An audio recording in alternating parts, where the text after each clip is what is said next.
आज से तकरीबन 6.5 करोड़ साल पहले 15 किलोमीटर बड़ा एक एस्टेरॉयड का टुकड़ा अचानक धरती से आ टकराया। यहाँ टक्कर हिरोशिमा पर गिराए गए एटम बम से भी करीब 10 अरब गुना ज़्यादा शक्तिशाली थी।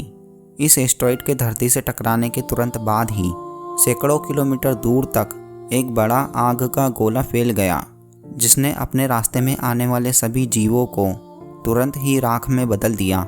इस टक्कर से समुद्र में कई किलोमीटर ऊंची और खतरनाक सुनामी की लहरें उठने लगीं, जिन्होंने आधी दुनिया में तबाही मचा दी थी। इस टक्कर के बाद निकली धूल और राख धीरे धीरे आसमान में फैल गई, जिसके कारण हमारी धरती का वायुमंडल कई महीनों तक गैस और डस्ट से पूरी तरह ढका रहा। इसकी वजह से सूरज से आने वाली प्रकाश की किरणें धरती की सतह तक नहीं पहुंच पाई, जिसने धरती के फूड चेन को इम्बैलेंस कर दिया। साथ ही इसकी वजह से हमारी धरती का तापमान कई डिग्री सेल्सियस तक गिर गया। अचानक आए इस महाविनाश की वजह से पेड़ पौधों और जीव जंतुओं की आधी से ज़्यादा प्रजाति जलकर खाक हो गई। कुछ महीनों बाद धीरे धीरे पृथ्वी के वायुमंडल से गैस और डस्ट साफ हुआ और प्रकाश की किरणें धरती तक पहुंचने लगी। लेकिन उसके बाद ग्रीन हाउस गैसेस, जो कि पृथ्वी के वायुमंडल में पहुंच चुकी थी, उन्होंने अचानक पृथ्वी को गर्म करना शुरू कर दिया।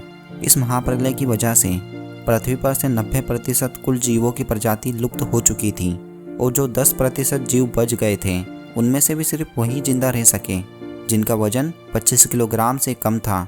इसका कारण ये था कि इस महाप्रलय की वजह से धरती पर से सभी मात्रा में वनस्पति और जीव नष्ट हो चुके थे, जिसकी वजह से बड़े डायनासोर अपना पेट नहीं भर सके और डायनासोर का काल खत्म हुआ। ये महाप्रलय नए और छोटे जीवों के लिए बहुत ही लाभदायक था। इस महाप्रलय में मैमल्स जैसी प्रजाति बच गई थी। लेकिन एक सवाल उठता है कि आखिर ये मैमल्स क्या थे और ये इस महाविनाश में बच कैसे गए, और आखिर इंसानों का जन्म कैसे हुआ। एक बार मिस्ट्री खजाना के वीडियोस में आपका फिर से स्वागत है। दोस्तों, मैमल्स यानी कि स्तनधारी जीव, इन्होंने खुद को इस महाविनाश से बचा लिया था। ज़्यादा गर्मी से बचने के लिए वो ज़मीन के अंदर रहने लगे और ज़िंदा रहने के लिए उन्होंने सब कुछ खाना शुरू कर दिया था। धीरे धीरे हमारी धरती अब फिर से नॉर्मल होने लगी थी और एक बार फिर से इस धरती पर नए पेड़ पौधे उगने लगे थे। अब धरती पर जो जीव बच गए थे, उनमें से अलग अलग प्रजाति के जीव उत्पन्न होने लगे। उनमें से कई सारे जीव ऐसे हुए जिनके हाथ और पैर हमारी तरह थे। उनके शरीर में धीरे धीरे बदलाव होता रहा और वो अब सीधे खड़े होकर चलने में सक्षम थे। वातावरण में लगातार बदलाव होना शुरू हुए, जिसकी वजह से धरती की टेक्टोनिक प्लेट्स में हलचल हुई और इसी की बदौलत दो बड़े भूभाग आपस में टकरा गए और हिमालय जैसी बहुत ही बड़ी पर्वतमालाएं उत्पन्न होने लगी। ये वही पर्वतमालाएं हैं जिसे आज पूरी दुनिया माउंट एवरेस्ट के नाम से जानती है। इन्हीं पर्वतमालाओं की वजह से मौसम का पैटर्न फिर से बदलने लगा, जिसके चलते पृथ्वी ठंडी होने लगी और इसमें से गिरने वाला बर्फ आगे चलकर कई सारी नदियों के निर्माण का कारण बना। ओलिगोसिन्स इपॉक में करीब 2 करोड़ साल पहले ग्लोबल कूलिंग हुई, जिसके चलते घास के मैदान बढ़ने लगे और जंगल घटने लगे। तब ऐसे जानवरों ने जन्म लिया जो खुले मैदान में रहने लगे और इन्हीं जानवरों में दूसरे जानवरों को खाने वाले जीव भी मौजूद थे। करीब 1 करोड़ साल पहले पृथ्वी वहाँ रूप लेने लगी थी जिसे आज हम देख रहे हैं। धरती का वातावरण आज के वातावरण जैसा बनने लगा, लेकिन फिर एक बार परिस्थितियाँ फिर से बदलने लगी और करीब 40 लाख साल पहले एक बार फिर से धरती के भूभाग में हलचल हुई और इससे अफ्रीका में ईस्ट अफ्रीकन रिफ्ट वैली नाम की एक बड़ी पर्वत श्रृंखला का जन्म हुआ। इसकी वजह से यहाँ का वातावरण पूरी तरह से बदल गया और इन जंगलों में बारिश आना बंद हो गई। इन जंगलों में रहते थे हमारे पूर्वज, जिनकी प्रजाति का नाम था पेरोलापिथिकस। हमारे परिवार की शुरुआत इन्हीं बंदरों की प्रजाति से हुई थी। ये बंदर पेड़ पर रहा करते थे और भूख लगने पर फल खाते थे। यहाँ एक डाली से दूसरी डाली पर नहीं कूद सकते थे। यहाँ कभी कभी पेड़ों की डाली पर 2 पैरों पर चलते थे।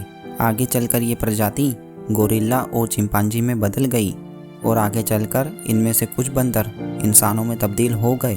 अब ये जीव अफ्रीका में बारिश ना होने की वजह से ज़मीन पर उतर गए और जगह जगह जाने लगे। एड्रीपिथिकस रमिडस नाम के इस पूर्वज ने सबसे पहले ज़मीन पर पाँव रखा।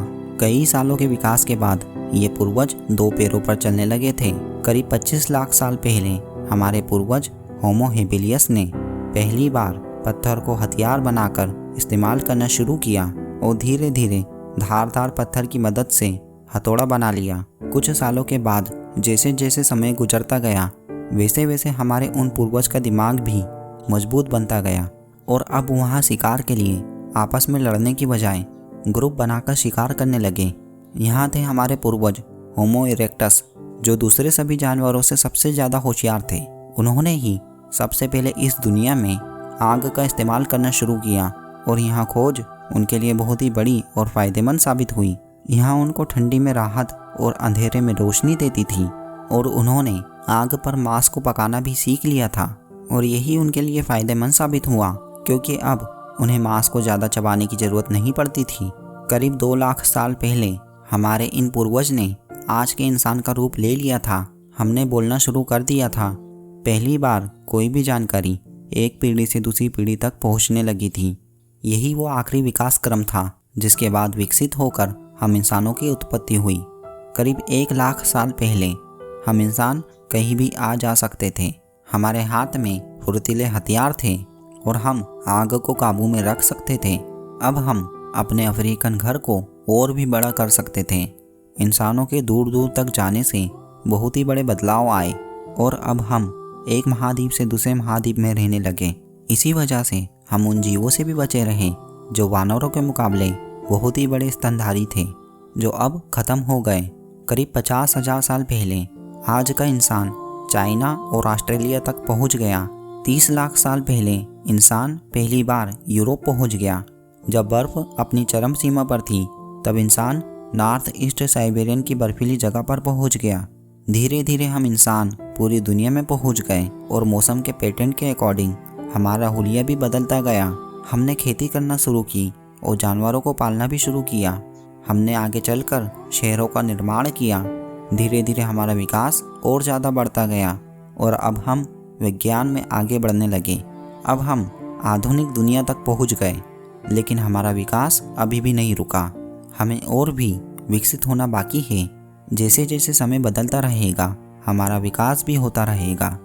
तो दोस्तों, अपने दोस्त को दीजिए इजाज़त। आज का ये एपिसोड यहीं पर एंड होता है। मैं जल्द ही लौटूंगा एक नए और क्रिएटिव वीडियो के साथ में।